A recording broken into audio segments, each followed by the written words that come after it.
тучи, солнца нету.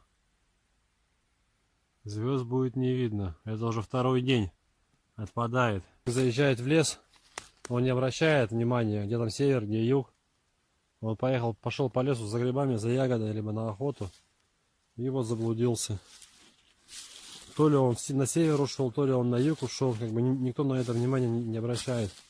Соответственно, компаса нету в таком случае, навигатора нету. Вот в таких случаях я спускаюсь в лог. Ручей, речка, неважно.